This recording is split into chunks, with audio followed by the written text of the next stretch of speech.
They laughed when he sealed his grain in old oil drums. He sold it for 3x the price. Years later, the drive to the elevator took 22 minutes. Dale Hutchins had made it hundreds of times. That morning in September of 1977, he made it without unloading. He pulled his grain truck to the scale at the Carver County Cooperative in Wheeler, Kansas, watched the paper ticket come through the window, and read the number. $1.38 per bushel. His wheat. His 692 bushels. What remained of 6 weeks of cutting and hauling under a dry Kansas sun. He sat with the engine running. 2 minutes passed.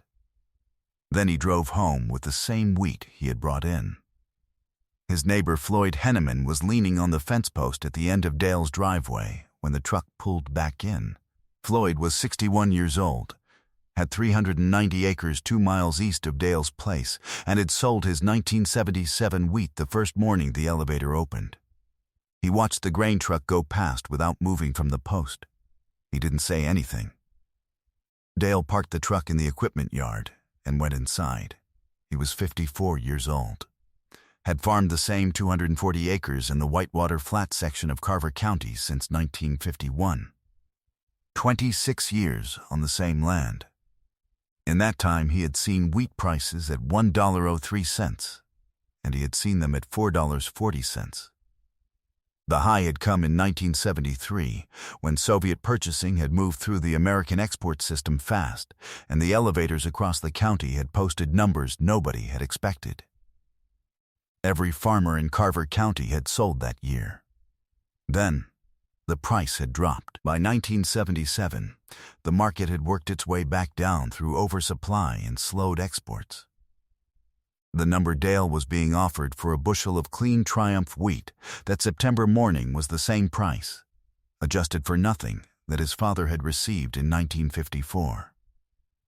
He ate lunch, read the farm paper, looked at the Monday radio program notes he had saved from 3 weeks earlier. The export numbers for American wheat had been soft all summer, nothing moving. He went back out to the truck at 2 in the afternoon and drove east on Highway 56. The Brennan Supply Depot sat a quarter-mile east of the Wheeler Grain Terminal on the south side of the highway. It had been a petroleum distribution operation for most of its working life. The building was corrugated steel, painted red, built in 1948 by a man named Crick Brennan's father. Crick himself had run the place since 1961 and had retired in the spring of that year, sold the lease, and cleared out. The surplus liquidation had been running since August. County surplus equipment, old pallets, pipe, fittings, and drums. 87 steel drums stacked in 2 rows behind the loading dock. 55-gallon industrial grade, most of them former petroleum containers, some with faded oil company stenciling still visible on the sides. Most lids were present and intact. A few drums had dents along the body. All of them smelled of petroleum and late summer heat. The county was asking 40 cents each. Dale walked the full length of both rows. He pressed on lid rings, checked weld seams, looked for rust through along the bases. He stood there for about 20 minutes. He bought all 87, paid cash at the county surplus window inside the building. $34.80. He backed the truck to the loading dock and put 22 drums in the bed that afternoon, loading them himself. His lower back was stiff from 3 weeks of combining. He loaded all 22. He made 4 more trips over the following 2 days to get the rest. The petroleum smell came off the drum metal in the September heat. Floyd Henneman drove past on the second day and slowed down at Dale's driveway. He didn't pull in. The Carver County Extension Office in Wheeler published a grain storage bulletin every 2 years. The 1976 edition had been on Dale's workbench since March. He had dog-eared 2 pages. The first was on moisture.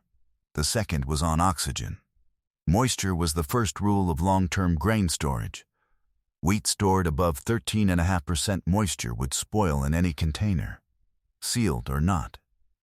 refrigerated, or warm. The oxygen could be removed and the insects killed, and none of it would matter if the grain went in wet. His 1977 wheat had been cut dry. The combine's moisture meter had read 12.3% on the last day of cutting, and he had checked it again with the hand meter he kept in the truck cab. Same reading both times. Oxygen was the second rule. Insects and mold both required air to function. Remove the oxygen, and both slowed to near nothing. A sealed container was not a guarantee of anything, but it was the first condition that made everything else possible. A standard 55-gallon drum held 7 bushels of wheat, filled properly. He had 87 drums. He planned to test every one of them before putting a single kernel inside. He spent 4 full days on the drums before he touched his wheat. He filled each drum with water from the barn tap, let it stand 24 hours, and drained it. If the drum held water without seeping at the weld or at the lid thread, it would hold grain. 11 drums failed. 1 leaked at a base seam. 4 seeped around the lid ring. 6 had hairline rust cracks along the body he hadn't seen in his initial inspection. He set those 11 aside. He sold them later that fall to a scrapyard in Pratt for $3.10 total. 76 drums were sound. He drove to McNally Hardware in Wheeler and bought replacement rubber gaskets for all 76. 12 cents each. $9.12. He also bought a tin of wheel-bearing grease from the auto parts counter. He coated the lid threads on every sound drum before fitting the new gaskets, pressing the rubber until it seated firm against the metal. The extension bulletin mentioned lime. A cup or 2 of agricultural lime in the bottom of a sealed container before filling would absorb residual humidity and slow any moisture migration in the stored grain. Dale bought a 50-pound bag at the co-op on the same trip. $4.85. He measured 2 cups into the bottom of each drum before loading anything else. He built a loading ramp from old barn planks. 3 planks wide, 8 feet long, sloped from ground level to the height of a drum's open top. He ran the grain auger at the top and filled each drum from below the spout. The ramp wasn't level. It leaned 3 inches to the right. It worked. He filled each drum to within 2 inches of the top. No more airspace than that. Condensation needed space to collect and drip. 2 inches of headspace was manageable. 6 inches was not. By the 3rd day of filling, Floyd Henneman had started telling people. Orville Pruitt came by first. He was 67 years old, had farmed 400 acres east of Dale's land since before Dale was farming, and had sold his 1977 wheat the opening week at $1.40. He pulled his truck in without being invited and walked to the barn door. He stood there for a while without stepping inside. He told Dale that grain sweated inside steel, that the drums would heat up in summer, and condensation would collect along the inside of the lid and drip down through the stored wheat. He said he had seen a man in Stafford County lose a bin of Milo that way. Steel wasn't breathable, and that was a structural problem, not a storage solution. Dale kept filling. The condensation concern was real, and the bulletin addressed it. Filling the drum nearly complete left minimal airspace. Without airspace, there was nothing for moisture to collect in and drip from. The lime at the bottom absorbed what little residual humidity remained. Orville's concern applied to a half-filled drum. Dale wasn't half-filling. He didn't explain any of this to Orville Pruitt. Orville watched for a while longer and left. Gerald Mast came the following Friday. Gerald managed the Carver County Cooperative. He was 58, had worked at the elevator since 1941, and understood the grain business in that county the way most men understood their own handwriting. He stood in the barn doorway with his clipboard still in hand from whatever stop he had made before this one.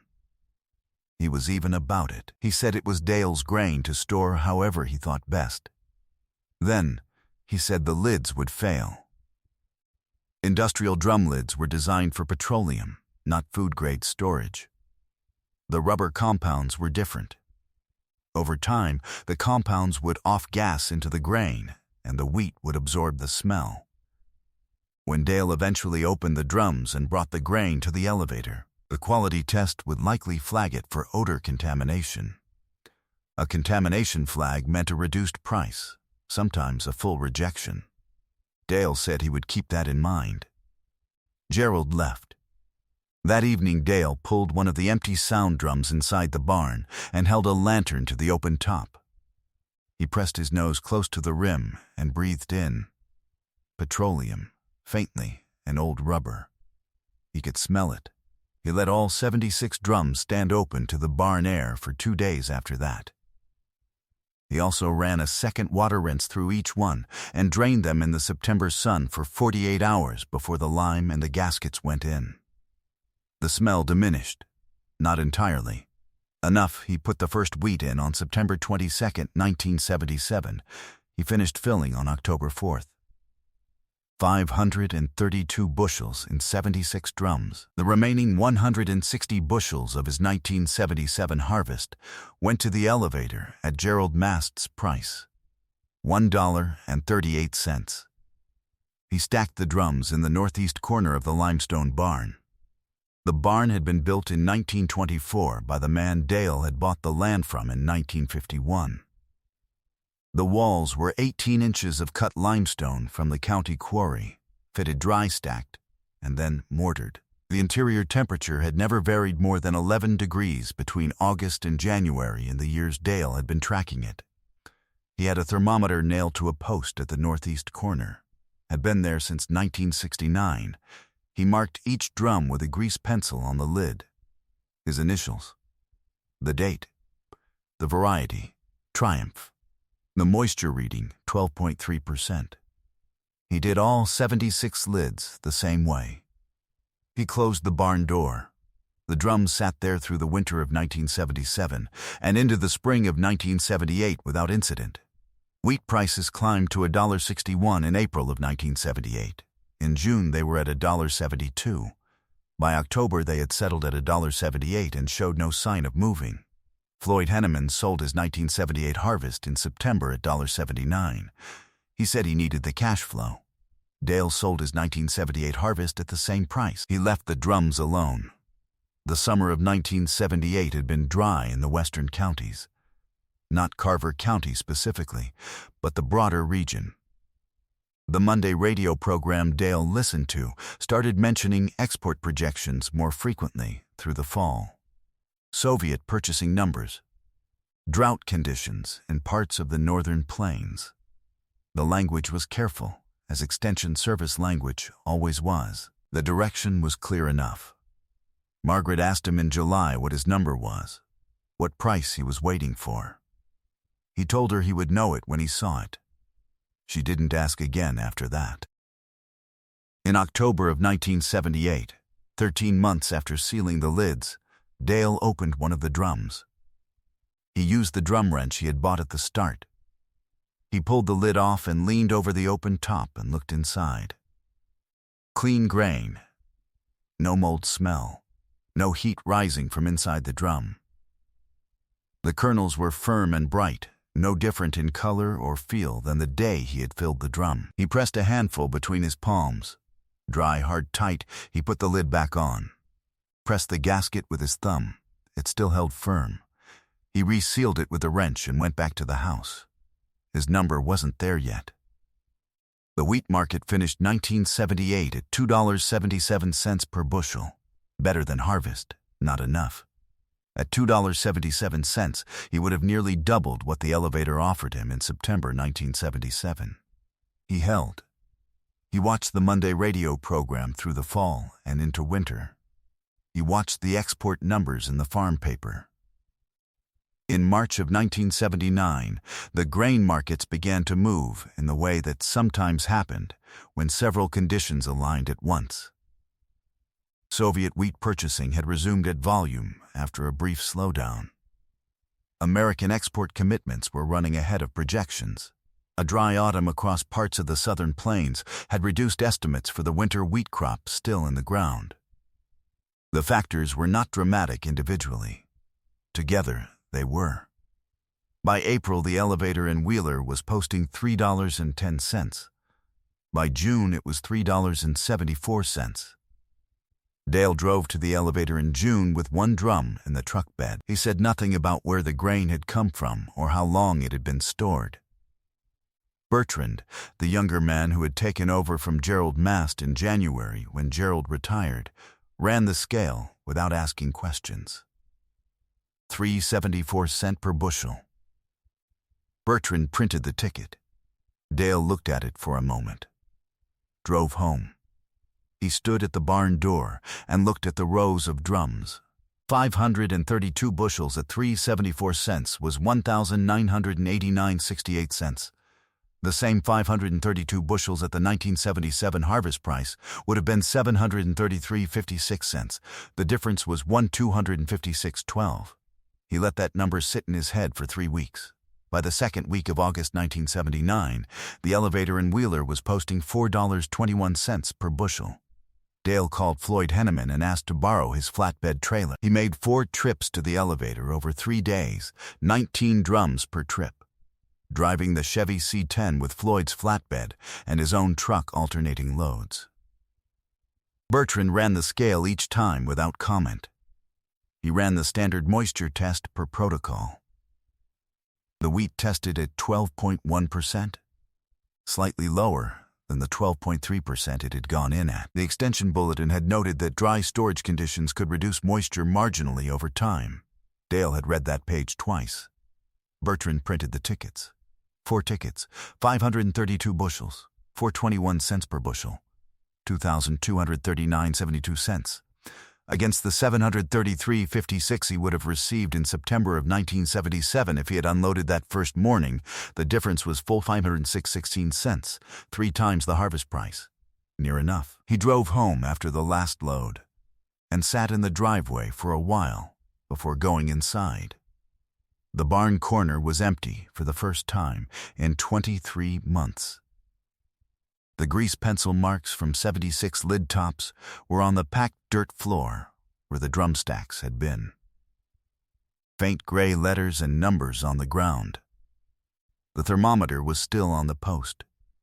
It read 81 degrees, mid-August, limestone walls, northeast corner. Gerald Mast heard about the sale through the cooperative records.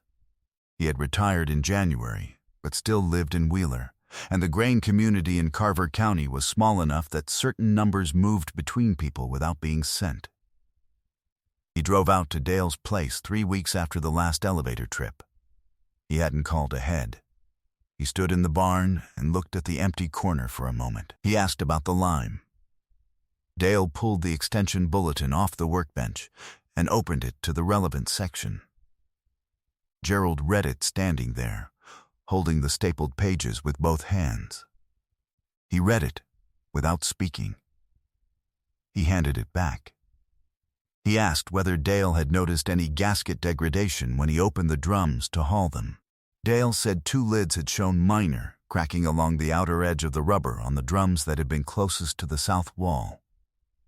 He had replaced those 2 gaskets before resealing for the haul, using spares he had kept from the original purchase. Gerald stood there for a moment, looking at the drum wrench on the wall. He left without saying much. The following March, a man at the Wheeler Cooperative mentioned to Floyd Henneman that someone had bought a quantity of steel drums at a surplus sale down in Pratt County. Floyd mentioned this to Dale. Dale didn't say anything about it. Floyd Henneman came over in October of 1979. He sat at Dale's kitchen table and asked questions for most of an hour.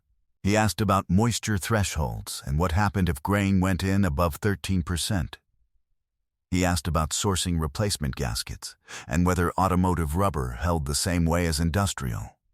He asked about the lime measurement and whether more was better or just the 2 cups. He asked about stacking height and whether drums at the bottom showed compression damage to the lower seams. Dale answered each one. He got the extension bulletin and went through the relevant pages. He showed Floyd the drum wrench and walked him through the water test process. Floyd wrote on the back of a Funk's G-Seed corn receipt from his shirt pocket. He asked Dale how he had known when to sell. Dale said he had watched the Monday radio program through the fall and winter. He had read the export pages in the farm paper. He had made a simple calculation. If he could store 532 bushels for $44 in drums and gaskets and lime and sell them when the price was 50 cents above harvest, the drums paid for themselves and the effort was worth it. At $1 above harvest price, it was significant. At $2.83 above harvest price, which is what happened, it changed the year. Floyd sat with that for a moment. He said he supposed you had to be willing to hold. Dale said that was the main part of it. Floyd took his notes home. He bought 40 drums the following spring from a retired oil service yard in Kingman County. Dale ran the drum operation from 1977 to 1991. 14 years. Not every year warranted holding. In 1978 and again in 1984, the prices never moved enough above harvest to justify the wait, and he sold those years' wheat through the elevator in the fall like his neighbors. In 1980, prices moved well, but a wet harvest had pushed his moisture above 14%, and he didn't trust the drums that year. He sold at harvest. But 9 of the 14 years he held a portion back. He kept a ledger for the operation. A standard composition notebook on the shelf above the thermometer post. He noted the year, the variety, the harvest moisture, the number of drums sealed, the date sealed, the price at harvest, the price at sale, and the net difference per bushel. He noted any drum failures. He noted gasket replacements. The notebook ran to 23 pages. His second significant year was 1982 and 1983. He had stored 266 bushels of 1981 wheat in 38 drums. The harvest price that fall had been $1.80 per bushel. He had held through the winter of 1981 and through 1982, watching a drought year build across the Central Plains. By March of 1983, the elevator in Wheeler was posting $4.90 per bushel. He sold that grain over 2 weeks in late March and early April of 1983. 266 bushels at $4.90. $1,303.40. The same grain at 1981 harvest would have been $478.80. He did the math at the kitchen table, didn't share the number with anyone in particular. His total net gain over harvest prices across all 9 profitable holding years came to $11,204. In Carver County, Kansas, across the late 1970s and through the 1980s, $11,204 meant a tractor payment. It meant a year's principal on the East Quarter section. It meant the difference, in several of those years, between carrying the operation into the next season or not carrying it. It was not a small number. In December of 1987, a woman named Claire Bassett from the Carver County Extension Service called Dale at the farm. She said the office was organizing a grain marketing meeting for the following March. They wanted to include practical examples alongside the research presentations, not theories or projections. Farmers who had done something specific and could walk through what they had done and what had resulted. She asked if Dale would be willing to present. He said he would think about it. He called back in January and said yes. He drove to Wheeler on a Tuesday in March of 1988 with a 23-page ledger in his coat pocket. 41 farmers were in the community room when he arrived. He recognized most of them. Some he hadn't spoken to in years. He spoke for 27 minutes. He covered the drum selection and the water test process, the rubber gasket replacement and the grease on the threads, the lime measurement and the reasoning behind it, the temperature stability of stone and thick masonry construction, and why he had used the limestone barn instead of the equipment shed. He talked about the one drum check in October of 1978 and what he had found when he opened it. He talked about monitoring export data and how he thought about making the decision to sell. He opened the ledger and read the numbers from 3 of the 9 profitable years, not the totals, just 3 years per bushel gains. After the meeting, 11 farmers came up to him. Most of the questions were about moisture. 2 were about gasket sourcing. One man from the south end of the county asked specifically about the limestone wall temperature data and whether a poured concrete structure would perform similarly. Dale said it likely would, given sufficient wall thickness. The last man to approach was the current cooperative manager, a younger man named Kevin, who had come to Wheeler from a Dodge City co-op 3 years before. He asked Dale how many bushels fit in a standard 55-gallon drum. Dale told him. 7 bushels, if filled correctly. Kevin wrote it down. Floyd Henneman ran his own drum operation from 1980 to 1992. He had success in 1980 and again in 1983 and 1984. He lost a portion of a single drum in the wet summer of 1985. Mold, visible along the inner wall when he opened it. He called Dale. Dale drove to Floyd's farm and pulled the lid on the damaged drum. The rubber gasket had split along the outer seam. A crack, maybe 3 millimeters, running along the section of rubber that faced the south wall of Floyd's equipment shed. The shed had a metal roof. Direct sun on that wall in summer. The heat had worked the rubber over 2 seasons until it gave. Dale pressed his thumb against the gaskets on the 3 adjacent drums. 2 of them gave more than a 1/4 inch. He told Floyd to press every gasket before filling the following year. If it gave more than a 1/4 inch anywhere along the ring, replace it regardless of how it looked on the surface. Floyd replaced them all from that point on. He didn't lose another drum. Dale Hutchins retired from farming in 1994 at 71. He sold the land in 2 parcels that spring. He kept the house and the limestone barn. He cleared the barn that April. Of the original 87 drums he had bought from the Brennan Depot for 40 cents each in September of 1977, 62 were still structurally sound 17 years later. 25 had rusted through their bases or lost their gasket integrity to age and seasonal heat. He sold 40 of the sound drums to a man in Pratt County who had contacted him after the 1988 extension meeting, $3 each. The man had been running his own drum operation for 4 years by then and needed additional capacity. Dale kept 22. Some for garden use along the east side of the barn, some for rainwater collection off the roof. A few of them, the ones whose lids still sealed cleanest, he kept without a particular purpose. He died in September of 2003. He was 79. The property sold later that year. The limestone barn is still there. The walls are still 18 inches thick. The temperature inside still holds within a narrow band between July and January. The current owners use it for equipment storage and have not changed the interior layout. The thermometer nail is still in the post at the northeast corner. The hole it made when Dale hammered it in, sometime in 1969, is still there.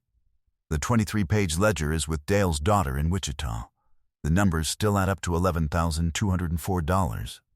He bought 87 steel drums from a closed petroleum depot in September of 1977 for $34.80. He cleaned them, tested them, replaced the gaskets, and sealed 532 bushels of Triumph wheat inside 76 of them on October 4th of that year. He stacked them in the northeast corner of a limestone barn that had been standing since 1924 and let them sit. He sold the wheat on August 14, 1979, at $4.21 per bushel. The elevator had offered him $1.38 the morning he drove home without unloading. The people who laughed sold theirs that same September week. They got $1.38. Dale got the rest.